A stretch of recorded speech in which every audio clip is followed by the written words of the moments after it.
Hello everyone, मैं Arvind Jannu classes में आपका स्वागत करता हूं। कॉलेज एग्जाम 2021 पर बात करने वाला हूं इस वीडियो के अंदर। आप सभी को पता है लास्ट एक मंथ बचा हुआ है। 1 अप्रैल से 30 अप्रैल का क्या प्लान होना चाहिए, कैसे आप पढ़े, कितने घंटे पढ़े, क्या चीज पढ़े, क्या नहीं पढ़े, इस पे चर्चा करने वाला हूं और काफी सारी बातें करूंगा कॉलेज एग्जाम 2021 को लेकर। तो पैसेज बना के वीडियो का एंड तक आपको देखना है। तो आइए हम वीडियो को स्टार्ट करते हैं। आप सभी को पता है ज्यादा समय हमारे पास में नहीं है, लास्ट एक मंथ अप्रैल मंथ हमारे पास में है। वैसे तो अप्रैल मंथ में एग्जाम होने वाली थी, लेकिन अब अप्रैल मंथ में एग्जाम नहीं है, मई में ही आपकी सारी एग्जाम कंडक्ट होंगी। तो अप्रैल मंथ भी आपके पास तैयारी को है।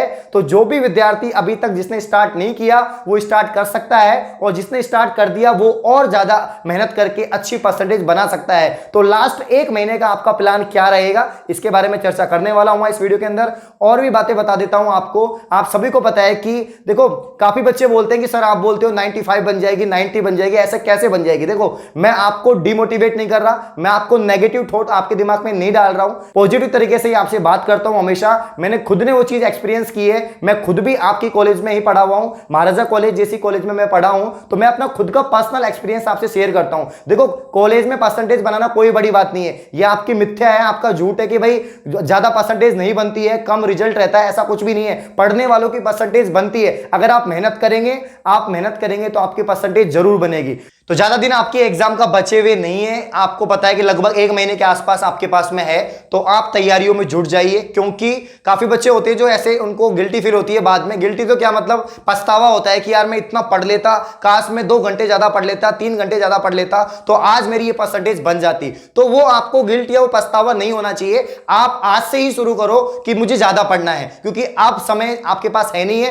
तो अब आपको सीरियस होना पड़ेगा, गंभीर होना पड़ेगा, ज्यादा समय आपको बढ़ाना पड़ेगा। आप अगर 2 घंटे पढ़ रहे हैं, 3 घंटे पढ़ रहे हैं, उससे कुछ भी पार नहीं पड़ने वाली। आप जितना ज्यादा पढ़ सकते हैं उतना ज्यादा आपको पढ़ना होगा, क्योंकि लास्ट में यही होता है। और मुझे पता है मेरे जितने भी कॉलेज के भाई बंधु हैं, जितने भी प्यारे भाई बहन हैं, वो सब भी कोशिश कर रहे होंगे कि एंड में तो सब एफर्ट लगाते ही हैं, और एंड में ब्रेन भी बहुत तेज दौड़ता है यार, सब कुछ याद हो जाता है, सब कुछ याद हो जाता है। और मतलब ऐसा होता भी है कि कोई टेंशन रहती है दिमाग में, टेंशन रहेगी तो हम ज्यादा फोकस कर पाएंगे, ज्यादा चीजें याद रहेंगी। लेकिन आपको टेंशन नहीं करनी है यार, पूरा मंथ है आपके पास में, पूरे 30 डेज है आपके पास में, पूरे 30 दिन है। ये 30 दिन आप कर लो, मतलब कि मुझे पूरी तैयारी करनी है, सारी चीजों को आप अवॉइड कर दो। शादी में, किसी की शादी है, शादी में नहीं जाना है, कोई भी फेस्टिवल है नहीं बनाना है, किसी का बर्थडे है नहीं बनाना है भाई। ओनली टारगेट आपकी जो एग्रीगेट परसेंटेज है वो अच्छी बननी चाहिए। कोई अगर आपसे पूछे कि यार कॉलेज में आपकी परसेंटेज कितनी है, अगर आप इज्जत से बोलोगे भाई 75 है, भाई मेरी 75 प्लस बनी है, कितना अच्छा लगता है यार। और आपसे कोई पूछे आपकी परसेंटेज है, आपकी बनी 40 ही, तो आप बोलने में शर्माओगे यार 40 ही बनी है, बताओगे नहीं परसेंटेज कितनी बनी है।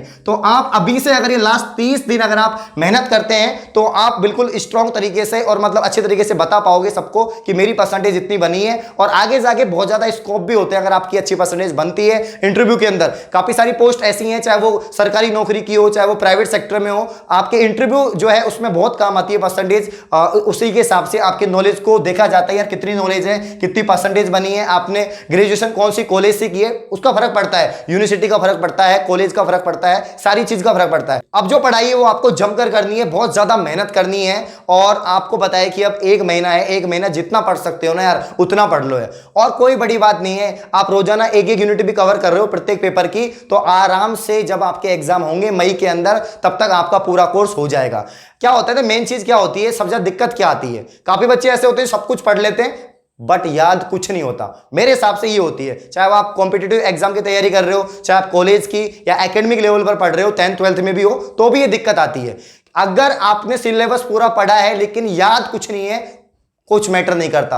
आपने चाहे आधा ही पढ़ा हो लेकिन आधा आपको पूरा कंप्लीट याद है, तो वो ज्यादा मैटर करता है। इसलिए जो भी पढ़े अच्छे से पढ़े, लिख लिख के पढ़ें, शॉर्ट नोट्स बनाएं, बार बार उसका रिवीजन करें, रिपीट करें, तब जाके वो आपको याद रहेगा। इसीलिए मैं बोल रहा हूं आपसे, खुद के सेल्फ नोट्स बनाएं, हाथ से लिखें यार। जितना आप लिखोगे ना, आप बोलोगे सर ये लाइन तो आप बार बार बोलते हो, जितनी बार मैं बोल रहा हूं ना उतनी बार अगर आपने कर लिया ना, तो आपको कोई नहीं रोक सकता अच्छी परसेंटेज बनाने से। यार खुद नोट्स बनाओ हाथों से। इसके अलावा जो भी प्रीवियस ईयर के जो क्वेश्चन हैं उनको बार बार रिपीट करो, उन्हीं में से ही आते हैं, चाहे वो कोई सी भी यूनिवर्सिटी हो। मैं नहीं बोल रहा कि Rajasthan university, particular Rajasthan university की बात कर रहा हूं, सभी यूनिवर्सिटीज की बात कर रहा हूं, चाहे आपकी मत्स्य यूनिवर्सिटी हो, शेखावाटी हो, या महर्षि दयानंद सरस्वती हो, कोई सी भी हो, राजस्थान की या जितनी भी इंडिया की जितनी भी यूनिवर्सिटी है उन सभी के लिए लास्ट प्रीवियस ईयर के क्वेश्चन तो सब पढ़ते ही पढ़ते हैं। उससे पता चलता है कि आपका एग्जाम पैटर्न क्या है, कैसे आपके क्वेश्चन बनते हैं, किस तरीके से आपको करना होता है। काफी बच्चों की दिक्कत होती है लिखने में, यार लिखने में तो एक प्रॉपर वीडियो बनाई हुई है और भी बना दूंगा, लेकिन लिखने में भी आपको ध्यान रखना है कि आप कैसे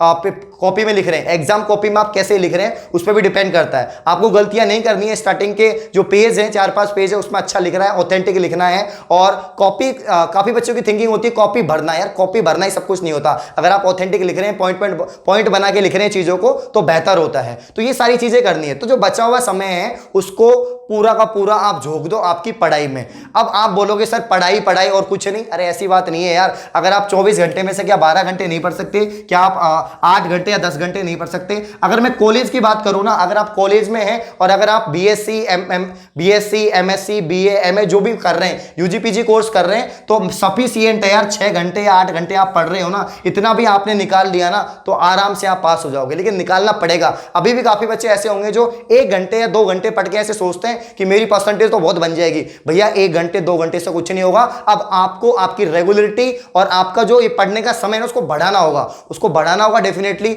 अगर आप सिटिंग आपकी 1 घंटे की है तो अब उसको 2 या 3 घंटे की करो। आपको लग रहा है कि यार मैं 2 घंटे 3 घंटे पढ़ लिया, मैं बोर हो गया, तो आपको जो भी अच्छा लगता है, चाहे आप थोड़ा बाहर घूम के आ सकते हैं, आप थोड़ा म्यूजिक सुन सकते हैं, कुछ भी कर सकते हैं, लेकिन फिर आपको पढ़ने बैठ जाना है। तो इस अप्रैल के महीने में आप जितनी मेहनत कर सकते हो उतनी मेहनत आपको करनी है, जितनी कॉपियां भर सकते हो उतनी कॉपियां आपको भरनी है, बार बार प्रैक्टिस करनी है। और जो भी डाउट आए ना यार, उन डाउट को एक नोटबुक में लिख लो कि ये मुझे दिक्कत आ रही है, मेरे को एमओटी समझ नहीं आ रही, मुझे वीबीटी समझ नहीं आ रही, मुझे कोई डेरिवेशन समझ में नहीं आ रही, कोई न्यूमेरिकल समझ में नहीं आ रहा, उसको बाद में सोल्व कर लो यार। ऐसे नहीं, काफी बच्चे क्या करते हैं, कोई टॉपिक पढ़ने लगते हैं, अगर वो टॉपिक उनको समझ में नहीं आता तो वो बंद कर देते हैं, छोड़ो यार समझ में नहीं आ रहा। ऐसे नहीं करना यार, सबके साथ में ऐसा होता है। लेकिन अगर एक चीज आपसे नहीं हो पा रही तो जरूरी नहीं है कि दूसरी चीज भी नहीं होगी, वो आपसे होगी, तो उस टॉपिक को आप पढ़े। अगर एक टॉपिक में आपका मन नहीं लग रहा, आपको समझ नहीं आ रहा, तो दूसरा टॉपिक पढ़े, वो आपको जरूर याद होगा, जरूर समझ में आएगा। तो ये जो भी नेगेटिविटी है दिमाग से निकाल दो, पॉजिटिव तरीके से आप सकारात्मक सोच रख के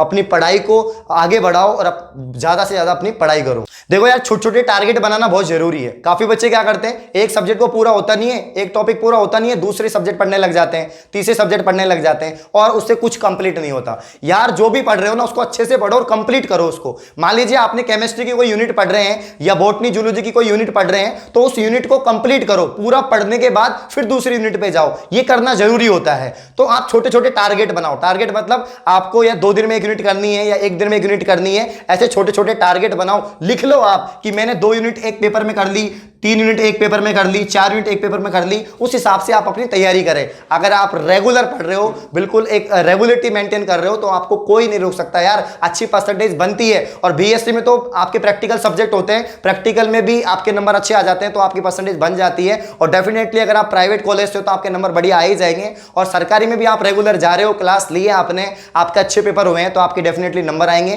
तो आप तैयारी करें। जो भी डाउट है, जो भी क्यूरीज है, तो भाई आप कमेंट बॉक्स में डाल दो, मैं जरूर रिप्लाई करूंगा। सभी मेरे भाई बहन, कोई दिक्कत नहीं है, मैं बार बार आपको बताऊंगा, कोई दिक्कत नहीं है। और अगर कमेंट का रिप्लाई नहीं हो पाता समय पर तो मैं कर दूंगा, कोई दिक्कत नहीं। काफी बच्चे बोलते हैं सर आप रिप्लाई नहीं करते, डीएम नहीं करते। भाई बहुत काम है, लेकिन कोई दिक्कत नहीं, आप सभी के लिए मैं समय निकालूंगा। तो अगर ये वीडियो आपको अच्छी लगी, वीडियो लाइक करें, कमेंट करें, शेयर करें। धन्यवाद।